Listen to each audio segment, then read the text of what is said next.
कल्पना कीजिए, एक ऐसा समय जब भारत सैकड़ों छोटे छोटे राज्यों में बंटा हुआ था, विदेशी आक्रमणकारी सीमा पर खड़े थे और किसी को नहीं पता था कि जल्द ही एक ऐसा युवक उठेगा जो इतिहास की दिशा बदल देगा। वह युवक था चंद्रगुप्त मौर्य और उसके साथ था एक ऐसा गुरु जिसने भारत को पहली बार एक साम्राज्य में जोड़ा, चाणक्य। चौथी शताब्दी ईसा पूर्व भारत राजनीतिक रूप से पूरी तरह विभाजित था।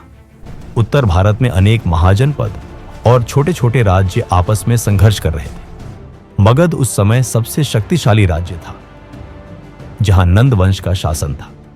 हालांकि उनकी सेना बहुत विशाल थी, लेकिन जनता उन पर अत्यधिक करों और कठोर शासन के कारण असंतुष्ट थी। इसी समय उत्तर पश्चिम में एक और घटना हुई जिसने इतिहास की दिशा बदल दी। यूनानी शासक सिकंदर का भारत की सीमा तक पहुंचना। हालांकि उसकी सेना आगे बढ़ने से डर गई और वह लौट गया, लेकिन उसके आक्रमण ने यह स्पष्ट कर दिया कि यदि भारत एकजुट नहीं हुआ तो विदेशी शक्तियां बार बार हमला करती रहेंगी। इसी दौर में इतिहास के मंच पर दो महान व्यक्तित्व उभरते हैं, एक युवा योद्धा चंद्रगुप्त मौर्य और एक अद्भुत रणनीतिकार, विद्वान और शिक्षक आचार्य चाणक्य। कहा जाता है कि चाणक्य ने भारत को एकजुट करने का सपना देखा था। उन्होंने वर्षों तक रणनीति बनाई, विभिन्न जनजातियों और राज्यों से गठबंधन किए और एक मजबूत सेना तैयार की। अंततः कई संघर्षों और युद्धों के बाद 322 ईसा पूर्व में चंद्रगुप्त मौर्य ने नंद वंश को पराजित कर मौर्य साम्राज्य की स्थापना की। यह भारत के इतिहास में पहली बार था जब इतनी विशाल भूमि एक केंद्रीकृत शासन के अधीन आई। चंद्रगुप्त केवल एक विजेता ही नहीं, बल्कि एक कुशल शासक भी था। उसने अपने साम्राज्य का तेजी से विस्तार किया और उत्तर पश्चिम में यूनानी शासकों को चुनौती दी। सेल्यूकस निकेटर के साथ हुए युद्ध के बाद एक महत्वपूर्ण संधि हुई। इस संधि के परिणाम स्वरूप अफगानिस्तान और बलूचिस्तान के कई क्षेत्र मौर्य साम्राज्य में शामिल हो गए। साथ ही दोनों राज्यों के बीच राजनयिक संबंध भी स्थापित हुए। इतिहासकारों के अनुसार इसी समय यूनानी दूत मेघस्थनीज मौर्य दरबार में आया, जिसने अपनी पुस्तक इंडिका में उस समय के भारत का विस्तृत वर्णन किया। मौर्य साम्राज्य की सबसे बड़ी ताकत केवल उसकी सेना नहीं थी, बल्कि उसकी संगठित प्रशासनिक व्यवस्था थी। चाणक्य द्वारा रचित अर्थशास्त्र में शासन की विस्तृत रूपरेखा मिलती है। कर व्यवस्था, व्यापार नियंत्रण, जासूसी प्रणाली, सेना संगठन और न्याय व्यवस्था। साम्राज्य को प्रांतों में विभाजित किया गया था, जहां राज्यपाल नियुक्त किए जाते थे।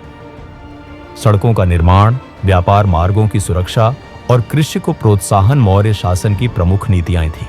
यही कारण था कि उस समय भारत अंतर्राष्ट्रीय व्यापार का एक महत्वपूर्ण केंद्र बन गया। चंद्रगुप्त के बाद उसका पुत्र बिंदुसार सिंहासन पर बैठा। उसके शासनकाल में साम्राज्य और अधिक स्थिर हुआ तथा दक्षिण भारत के कई क्षेत्रों तक विस्तार हुआ। हालांकि इतिहास में बिंदुसार के बारे में कम जानकारी मिलती है, लेकिन उसने मौर्य साम्राज्य को मजबूत बनाए रखने में महत्वपूर्ण भूमिका निभाई, जिसके कारण आगे चलकर अशोक को एक विशाल और संगठित साम्राज्य विरासत में मिला। बिंदुसार के बाद सिंहासन पर बैठा सम्राट अशोक, जो इतिहास के सबसे प्रभावशाली शासकों में से एक माना जाता है। अपने शासन के शुरुआती वर्षों में अशोक एक अत्यंत महत्वाकांक्षी और शक्तिशाली विजेता था। उसका लक्ष्य था मौर्य साम्राज्य की सीमाओं को और अधिक विस्तारित करना, ताकि संपूर्ण भारतीय उपमहाद्वीप एक ही सत्ता के अधीन आ सके। इसी उद्देश्य से उसने कई सैन्य अभियान चलाए और साम्राज्य की शक्ति को और मजबूत किया। लेकिन उसके जीवन का सबसे महत्वपूर्ण और निर्णायक अध्याय था कलिंग युद्ध। 261 ईसा पूर्व में लड़ा गया। यह युद्ध केवल एक क्षेत्रीय विजय का प्रयास नहीं था, बल्कि मौर्य साम्राज्य की शक्ति और दृढ़ता का प्रदर्शन भी था।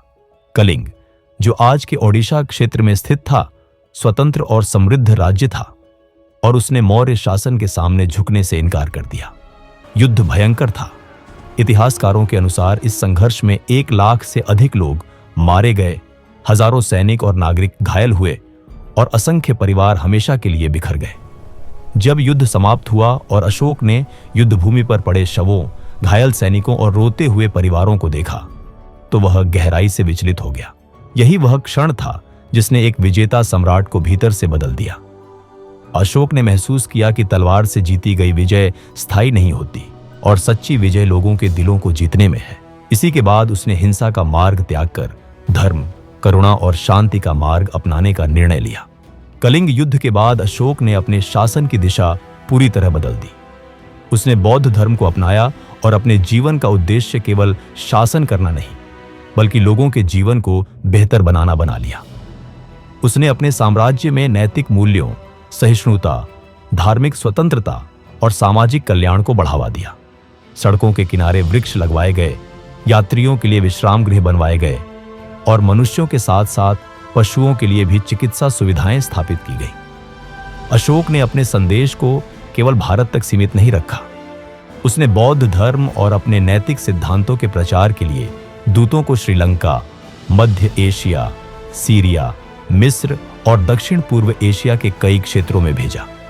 इन प्रयासों के कारण बौद्ध धर्म एक वैश्विक धर्म के रूप में स्थापित हुआ और आने वाली सदियों तक एशिया की संस्कृति और सभ्यता को प्रभावित करता रहा।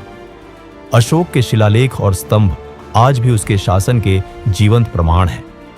इन शिलालेखों में उसने अपने विचार, प्रशासनिक निर्देश और नैतिक संदेश अंकित करवाए ताकि आने वाली पीढ़ियां भी उनसे प्रेरणा ले सकें। सारनाथ का सिंह स्तंभ, जिसे आज भारत का राष्ट्रीय प्रतीक माना जाता है, अशोक की इसी महान विरासत का प्रतीक है। इतना विशाल और शक्तिशाली साम्राज्य होने के बावजूद अशोक की मृत्यु के बाद मौर्य साम्राज्य धीरे धीरे कमजोर होने लगा। उसके उत्तराधिकारी उतने सक्षम नहीं थे और विशाल साम्राज्य को नियंत्रित करना उनके लिए कठिन होता गया। प्रशासनिक कमजोरियां, क्षेत्रीय विद्रोह और आर्थिक चुनौतियां बढ़ने लगीं। धीरे धीरे प्रांतों ने स्वतंत्रता की ओर कदम बढ़ाए और लगभग 50 वर्षों के भीतर यह महान साम्राज्य इतिहास का हिस्सा बन गया। लेकिन मौर्य साम्राज्य का प्रभाव समाप्त नहीं हुआ। उसने भारत को एक ऐसा प्रशासनिक मॉडल दिया जिसने आने वाले कई राजवंशों को प्रभावित किया। संगठित शासन व्यवस्था, कर प्रणाली, अंतरराष्ट्रीय व्यापार मार्गों का विकास और सांस्कृतिक एकता, ये सभी मौर्य काल की अमूल्य देन थे। और सबसे बड़ी विरासत थी सम्राट अशोक की विचारधारा, जो शक्ति के साथ करुणा और शासन के साथ नैतिकता का संतुलन सिखाती है।